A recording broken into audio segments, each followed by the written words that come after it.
Hello and welcome to Absolute Trust Talk. I am your host, Kirsten Howe. Happy to have you with me. Today is a great day because it is the first day of bocce season for my team, the Nuts, which is an acronym for the full name Non Troppo Serio, not too serious in Italian. And we really are that. Last year, we made it into the playoffs for the first time that I know of, and we were shocked. So keep your fingers crossed for us this year because we've gotten a taste of what it's like to win, and I think we like it.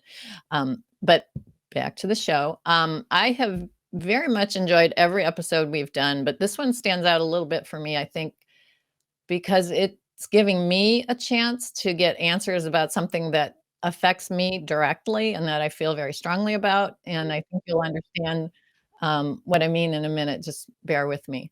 So the most common estate plan that we see with our clients in very, very rough form is something like, I leave everything in equal shares to my children. But some clients do something that is more asymmetrical. The kids don't get equal shares, or clients may choose to leave significant assets to a non-heir, to some outsider. And that's all fine. Our clients should be able to do whatever they want with their property. However, when we have an elderly client who wants to do something like that, we as estate planners can find ourselves in a little bit of a pickle. We know that these asymmetrical plans can cause hurt feelings, and hurt feelings lead to anger, and that leads to litigation. And we don't want that, but we want our clients to have what they want. And so, what can happen after a client passes away with an asymmetrical plan like that is someone makes an allegation of elder abuse. And, my father didn't have the mental capacity to do this, or somebody was pressuring my father to do this. And so we have to be concerned as planners because that, putting pressure on someone, that's a form of elder abuse, and it happens a lot.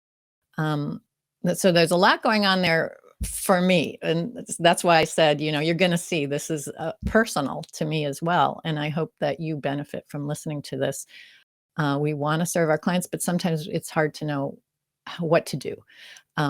So I'm very excited because today we are talking to Scott Rahn, who is an expert trust litigator. He sees family disputes arising from allegations of elder abuse all the time. And he's going to help us understand, how to recognize elder abuse and what to do if we suspect it. And also, for my benefit, talking about what can the elder do to protect their legitimate estate plan from being challenged. So on to our official business. Scott Rahn is the founding partner of RMO LLP, which is a national probate litigation law firm focused on representing beneficiaries, heirs, executors, and trustees in contested trust, estate, and probate litigation. He also represents families and fiduciaries in contested conservatorships and guardianships. He's a frequent contributor to news media such as the BBC. Scott has been named to the Chambers and Partners 2021 High Net Worth Guide and the Best Lawyers in America list by Best Lawyers. So he's really at the top of his field. He has also been recognized as a top litigator by the Los Angeles Business Journal and a visionary by the LA Times. So we are truly honored to have you here, Scott. Welcome. Thank you. Thank you for having me, Kirsten.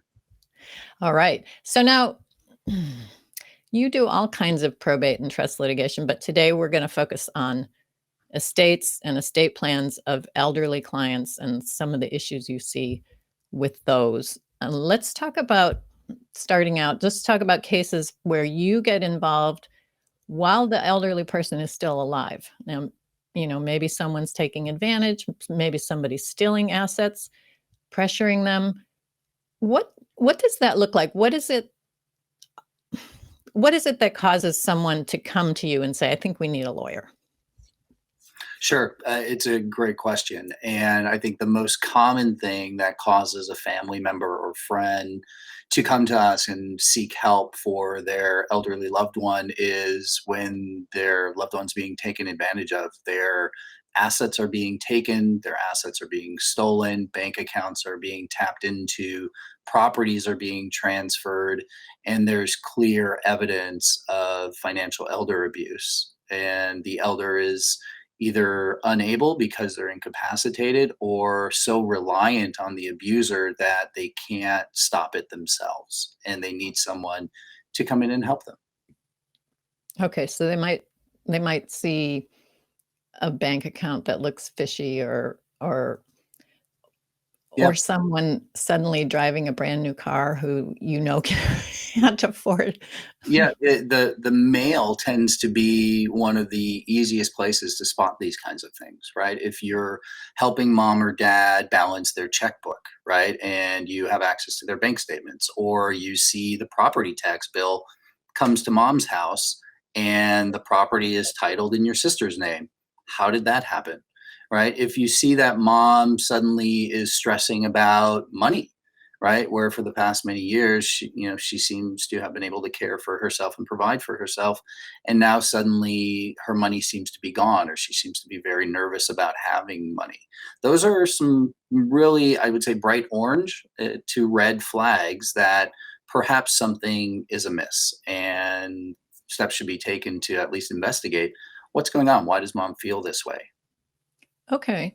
So when you have someone comes to you with those kinds of problems, what are the approaches or tools that you can use in a case like that? And I'm again talking about, mom is still alive. hmm Yeah, and unfortunately, at law, we have very limited remedies, right? You're going to want to do your diligence. And again, getting access to the financial records is usually the first step, right? Because often the abuser has their hand in the cookie jar, and you can, take mom to the bank if she still has capacity to do that and get those financial records and find out what's been going on. You can pull title on the house and see if that's been changed, but really just doing your diligence to find out what's happening. And then you can proceed to have a conservatorship established. If mom still has capacity, there are ways to put yourself into a position of authority with a power of attorney, for example, so that you can help manage mom's affairs and protect her from some of these things. But if you have a resistant abuser who is not going to stop, conservatorship is really the only option that you have because it puts mom into a court supervised process where whatever the abuser is going to do essentially is going to be brought to the light of the court, and they're going to help you protect your elder loved one from the abuse that they're suffering from. Okay. And a conservatorship, that's a court process. It's pretty extreme. It's not what you would ever choose.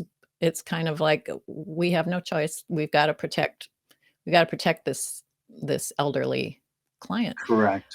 Um, okay. And just so to be really clear, you're kind of taking certain powers and rights away from, in this case, mom, um, in order to protect her. Correct. And sometimes the conservatorship, it can be consensual, right? Mom can say, look, one of my children or my neighbor or my friend from church, we've seen it all, is has been taking advantage of me, right? And I'm not capable of protecting myself. And I need someone who can come in and they can consent to have a conservatorship established to help protect them. And it can be as limited as it needs to be, just so that it protects mom. And the courts always look at conservatorships with the eyes of what is the least restrictive means necessary? What are the rights we need to take away or give to someone else so that we can protect you without infringing on the rest of those rights? Okay. Okay. So now I am guessing, since you are a very, very experienced trust and probate litigator, that you are sometimes um, not representing the person who's stepping in trying to protect mom by filing conservatorship petition, you might be representing somebody else in this mix of family members. Am I right about that?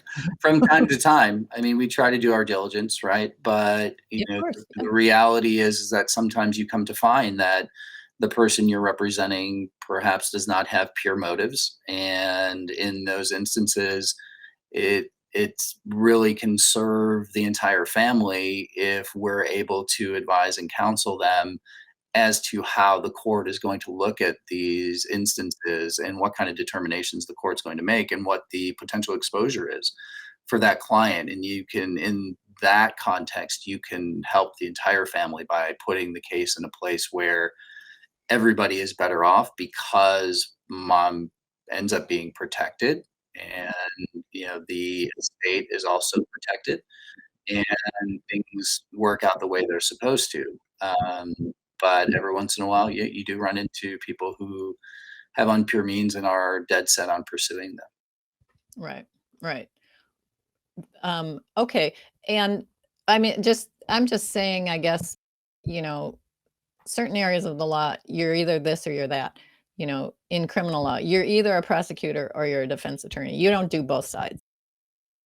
But in probate and trust litigation, your client might be the child who got excluded from the estate plan, or your client might be the child who didn't get excluded and is trying to defend the estate plan. Absolutely. Yeah. We find ourselves on both sides of these cases every day. And if you're, whichever side you're on, the reality here is that every family wants this fighting to end. I guess there may be an exception here and there for people who just live to fight with their siblings for the rest of their lives. But the reality is that what we found is that the vast majority of people, their number one goal, even if they don't appreciate it when they first come to us, is that they want the fighting to be over. They want to have finality. They want to be able to mourn their loved one, or make sure their loved one's cared for, and they want to move on with their lives. And whatever side of the case we're on, that's always our goal, is to get our client through the process as efficiently and cost effectively as we possibly can to put them in that place where they can move on with their lives. Right. Okay. So we have been focusing just now on, the client is still alive, the elderly person is still alive, but we know these kinds of disputes exist in the afterlife. Client has died, and now someone comes to you. What is it that causes them to say, we better talk to Scott? Most often, it's overreaching by the party who's come to benefit from the estate. And the two most common scenarios are siblings and fights with a step parent, where often the step parent or the children sometimes have excluded the other, or where siblings have excluded the other siblings. And somebody's walking away with either most often all of the pie, and they don't understand why. It doesn't make sense. It's inconsistent with their relationship with the decedent. And oftentimes the person who's taking the lion's share was also taking during life, and they want to correct what had happened to that led to them being excluded. Okay. Um, is it, do you also in these cases then go back and look at what happened during life, and is there a remedy for that? Depending on how far back it goes, yeah, Mhm. we'll always investigate that, Okay. because very often, if there is someone who's engaged in misdeeds, they very often began tapping into their inheritance, early access. You can't get to your 401k account, but maybe you can get to your mom's. They're usually tapping into those assets early, whether they're using the debit card freely or writing checks to themselves, transferring properties, all those kinds of things. So we always want to go back and take a look. Where did mom or dad first become compromised, and start looking at what happened from that time frame, because you can almost tie them together within months, usually at least within a year. When mom or dad became compromised, that's when the abuse started to happen, and then it eventually manifests itself in amended trust and will documents. Yeah. Okay. When we talked earlier, you said something that I thought was really um, made a lot of sense, and I hadn't thought of it. But you said essentially, by the time they get around to influencing the parent to change the estate plan, that's kind of like their cleanup. They've already Yep. decimated the estate to the extent they could. Hmm. And now they're going, okay, well, how can I get the rest? Yes. In case I missed something, I want to make sure I grab the rest of I it. get everything. Yeah. So very often you'll see that they've become joint account holders if they didn't take the account already. They may have emptied accounts already. They've taken personal property, art, jewelry, etc. They've transferred cars, and the will and trust are really the last hurrah to whatever's left. So that is exactly right. Yeah, that I thought that was an interesting point. Um, and how hard is it to win one of these cases? You're trying to say, yeah, that is a trust. That is my mom's signature, but we should not it should not be enforced. Maybe it's mom's signature. That's a separate. Well, okay, yeah.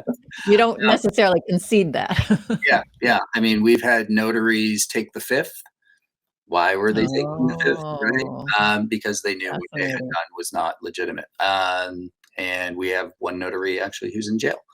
So, these are all questions of first impression for each case, because each case is so fact determinative. So any case might be won, it might be lost. And I always relate these cases to impressionist paintings, because it's not one single brushstroke that's normally going to win one of these cases. It's the collection of thousands and thousands, at least hundreds and hundreds of brushstrokes that will paint the picture for the court and for the other side as to what happened here and what the right result is. So these cases certainly can be won. We have won them on numerous occasions, and we won one as recently as November, reversing some ill-gotten planning that our client's aunt had done with her neighbor in a retirement community.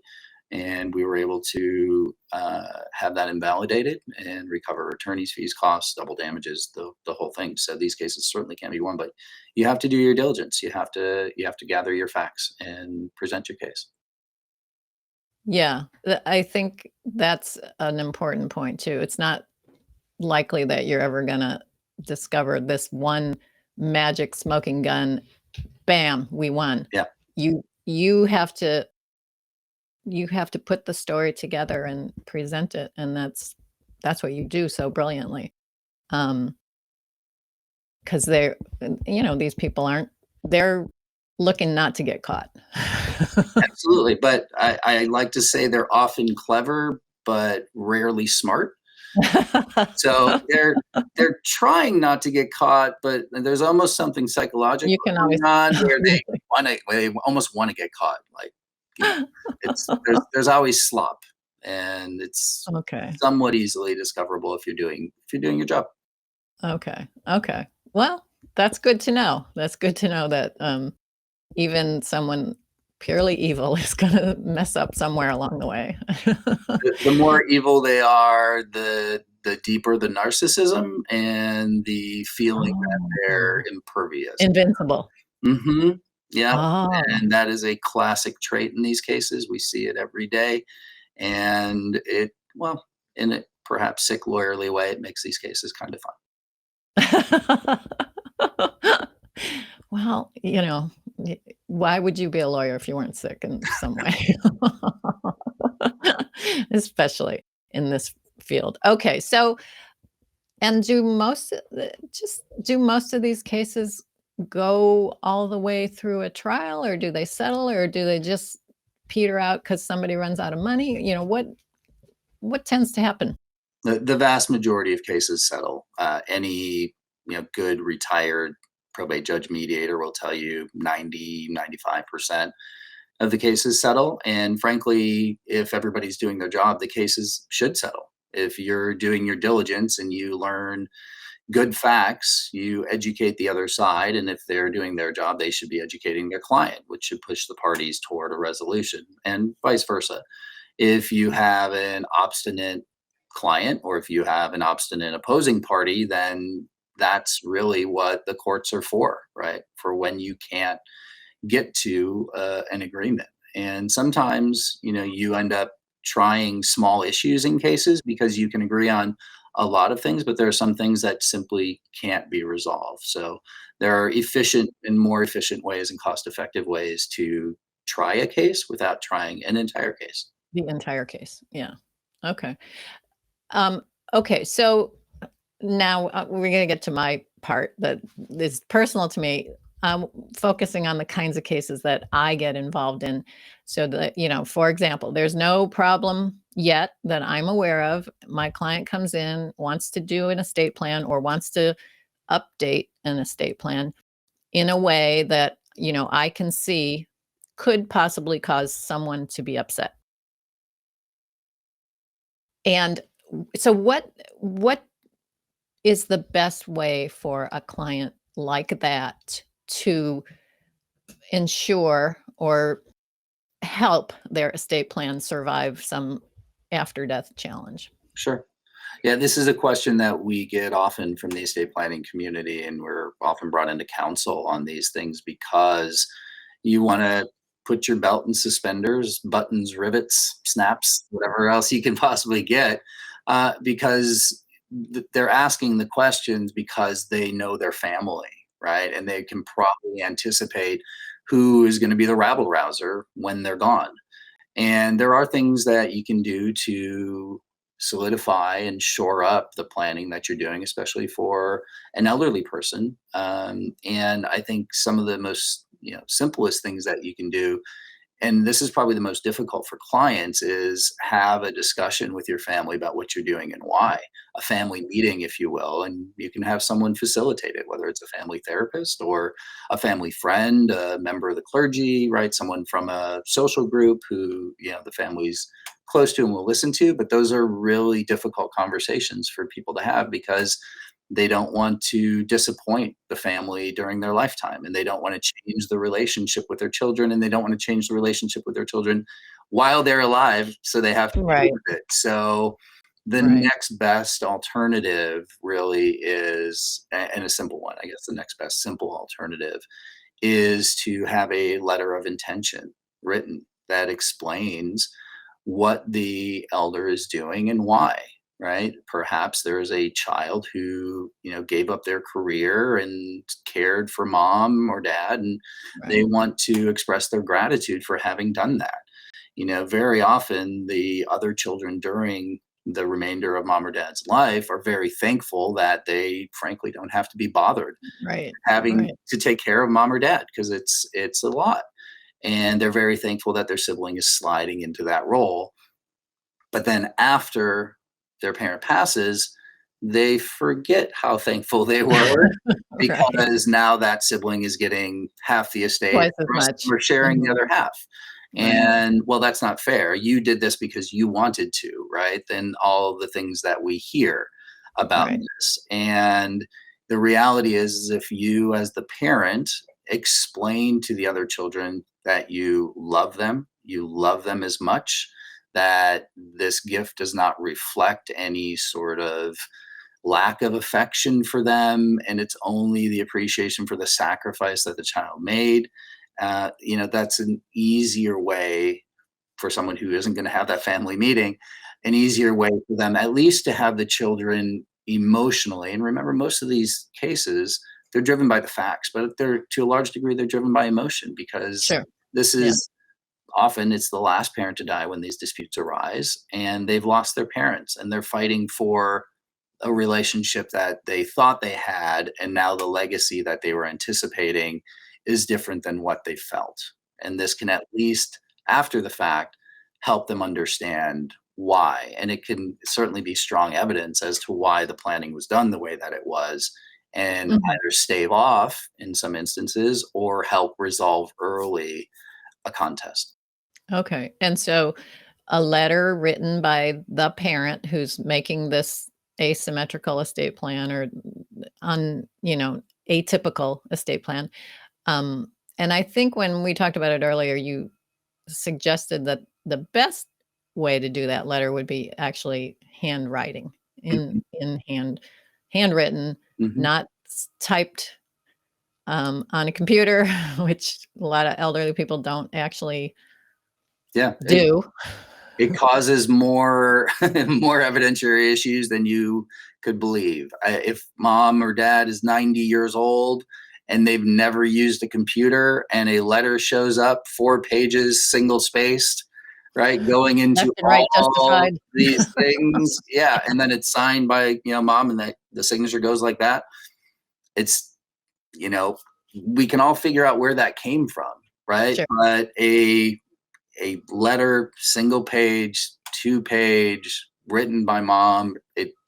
She has the ability to do it. She writes well. She signs it and explains, in her own words, what what came about and why.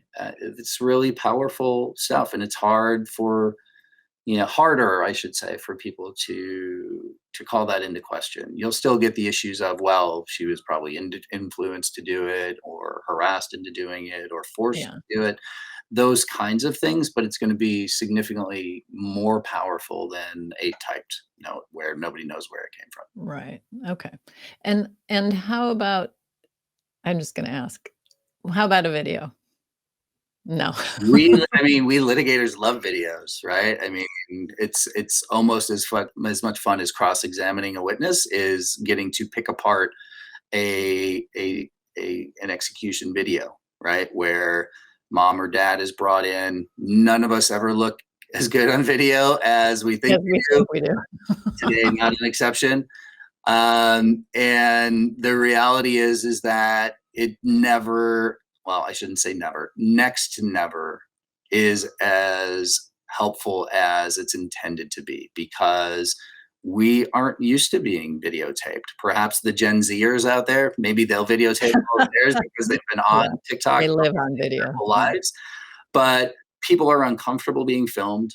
They ask weird questions. They do weird things.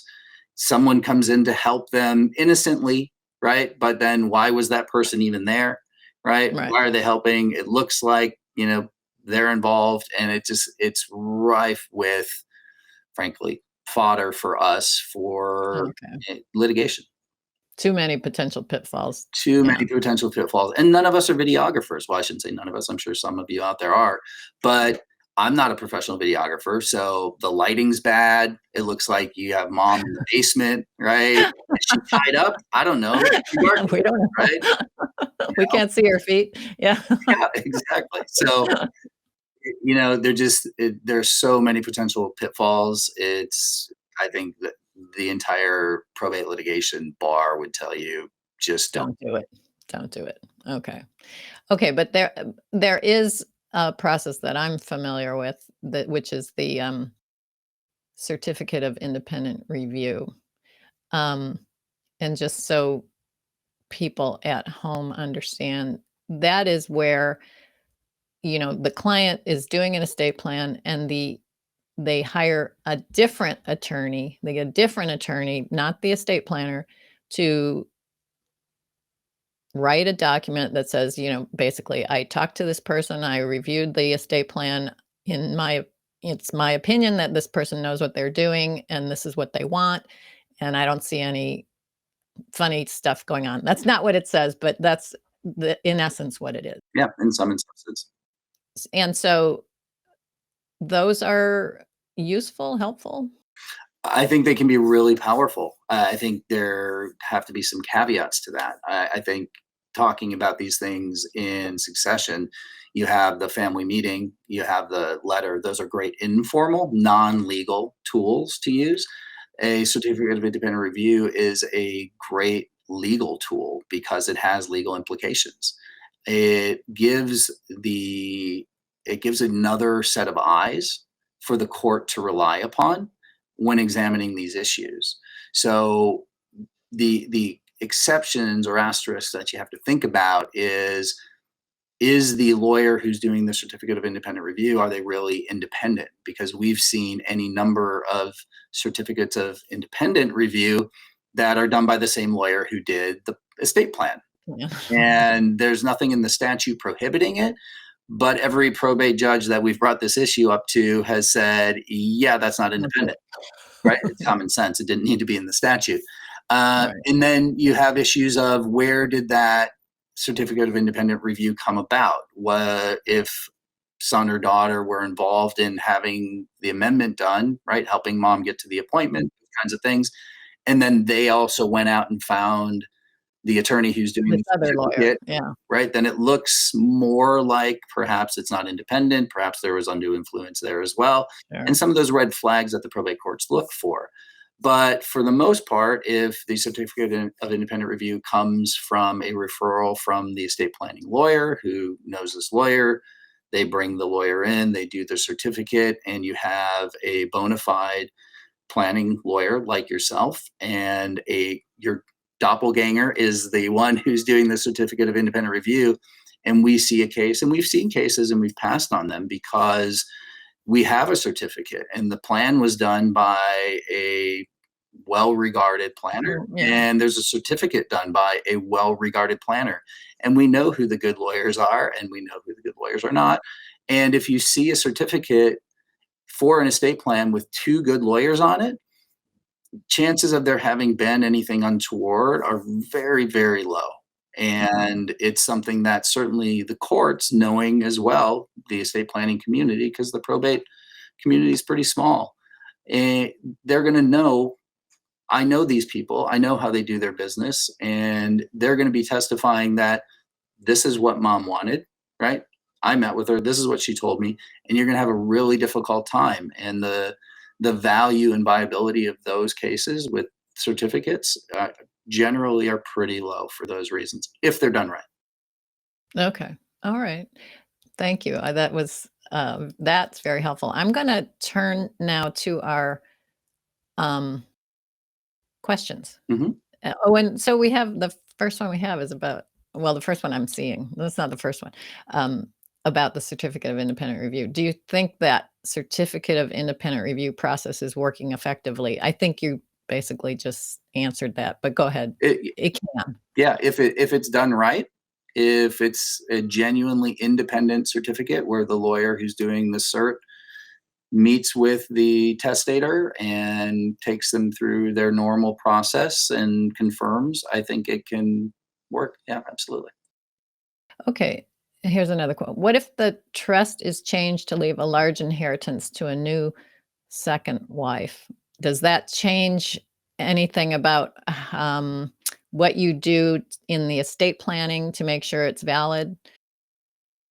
I think you can run through the same analyses. Same. Mhm. Yeah, and So just because it's a wife doesn't change things. it really doesn't. Like I said earlier, the most common scenarios that we see are sibling disputes, and then we see disputes with step-parents. With step-parents. The new Yeah. new wife who's right, or new husband who's 50, 60 years younger, right? What are the facts, and how do those, how did the Right. relationship form, and all the kinds of things? And was the estate plan done by the former attorney who's doing the, is there a continual relationship? Is there a new planner, right, who got brought in by the new spouse? There, so no, it doesn't necessarily change things. It's something we Okay. see all the time. Okay. Here's another question. Don't the children sometimes get into it even when they are treated equally? So just treating them equally doesn't necessarily mean there won't be a dispute. If there were no entitled children out in this world, we would have nothing to do. You wouldn't have a job. Yeah. Yeah. So you're absolutely right. If you have a situation where you have 3 kids and 2 of them flew off after college and lived in Europe and Asia and never saw mom and dad, and they never got to see the grandkids, and you were the one who was always there and did all the things, and you get a third, Yeah. we certainly see those There's cases. room for disgruntlement. Anytime there's room with dysfunction and money, you always have that possibility. Yeah. Okay. That I love that. If there were no entitled children. We see it all the time. Okay, I think I'm just scanning through looking for questions. I'm sorry. Oh, here. Okay. Can you have a judge sign off on an estate plan while mom is still alive? Sure, absolutely. Yeah, you can go to court and have it affirmed. You can do an irrevocable trust and have that affirmed. You can certainly go to the court early and basically say, look, I just want to make sure that this is buttoned up, and you give everybody notice and have the court, make a ruling. Okay. So you actually have the litigation while mom's watching. So Okay. mom can say, look, I can change my I mind. can change this anytime. Yeah. Mhm. Yeah. Okay. That's fascinating. All right. So I just want to ask you my own question. And I know I've kept you here a lot longer than I thought I would, but this is such a fascinating topic for me, and I'm sure for you. It seems that, you and I have talked about this, and this anecdotally, it seems like there are many, many more cases than there ever used to be. And you told me, this is a growth industry. Trust and probate litigation, it's going to keep getting more and more, and we know that. Why do you think that is? What is happening in our world today? Yeah, a confluence of events, and it is a growing practice area. Something we absolutely love to do because you get to help people, and frankly, help people through a very difficult period in their lives. Losing a loved one is terrible, but combine or throw into that, the mess that is dispute, and it's a wonderful practice area. But I think the reasons for its growth in many different ways is a confluence of our aging demographic here in this Sure. country, and the significant amount of wealth that has started transitioning to the next generation and will continue. It's trillions and trillions of dollars over Right. the next 20, 25 years. But you combine that with a systemic change in this country from where our grandparents and great grandparents worked for a company or maybe a couple companies and got a gold watch and a pension. On a pension. Yeah, and the only thing you were fighting over perhaps was who were the beneficiaries designated on that pension. And Mm. that changed over the past 30 years or so, where we moved from a pension style retirement system to a 401k and IRA retirement system. And the Right. result of that is one, you have a lot more money in private hands, mom or dad, and you also have a financial system where financial advisors want to add value to their clients' lives. And one of the ways that they do that is by recommending that mom and dad get their affairs in order, which means an estate plan. And a lot of people who perhaps wouldn't have had an estate plan 30, 40 years ago because they would have just had the house and they would have had a pension, some bank accounts, now have a will and a trust, and their house is owned in the trust and their bank accounts are owned in the trust. And there's a document out there that the kids can find and or pester mom and dad about, that is manipulatable, or easily Mhm. manipulatable, because these are all private transactions, right? Private documents. So Right.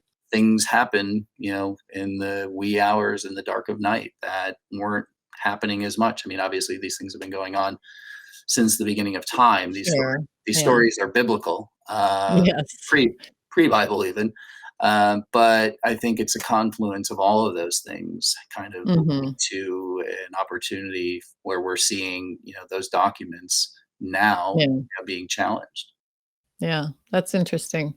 I have to agree with that. It's good and bad. That's Yeah, good. I mean, I think people always ask, what's the most defensible? Can I have an ironclad, bulletproof estate plan? And we like to say yes, intestacy. Yes. Don't do anything, right? And that's a terrible plan, right? To go through probate Yeah. and have that all drag on and do no tax planning or any of those things. So that is not our recommendation. No, no, no. But it is the only bulletproof plan, and even frankly, that's not bulletproof, right? Because if you have a house and you have bank accounts and one of the kids ends up on the bank account Yeah. and the other kid took title to the house, Yeah. There's still a possibility. And also then, intestacy, and then all of a sudden a will shows up. So there's that. And that's a whole other show. We can't talk about magic forged wills at the 11th hour here. So maybe I'll have you back. Okay. Scott, thank you so much.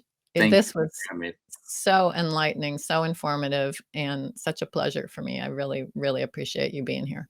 Thank you. Okay. And I hope you all got a lot out of that. Remember, if you're doing some weird estate plan, maybe a handwritten letter to your children explaining what you're doing would be a good idea.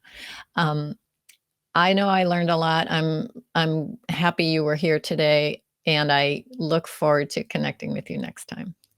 Thank you for joining us today for another episode of Absolute Trust Talk Live. If you enjoyed listening in, then don't forget to subscribe. You can find us on Apple Podcasts or wherever you may listen by searching Absolute Trust Talk. While you're there, we would also love for you to leave us a review. And then why not share your favorite episodes with family, friends, or colleagues too? You can find all of our shows and corresponding show notes by visiting absolutetrustcouncil.com. You'll also find a variety of other free resources, including our ebooks, videos, blogs, presentations, and more. If you need help with your estate planning or administration, we also offer a free discovery call to help get the process started. You can find more information on booking your session by visiting absolutetrustcouncil.com/scheduling. Don't forget to keep an eye out for our next live episode in 2 weeks. If you join us for the broadcast, you can submit questions during the show. But if not, don't worry. You can always get in touch with us by sending a quick message to info@absolutetrustcouncil.com. Thanks again for listening. We'll see you soon.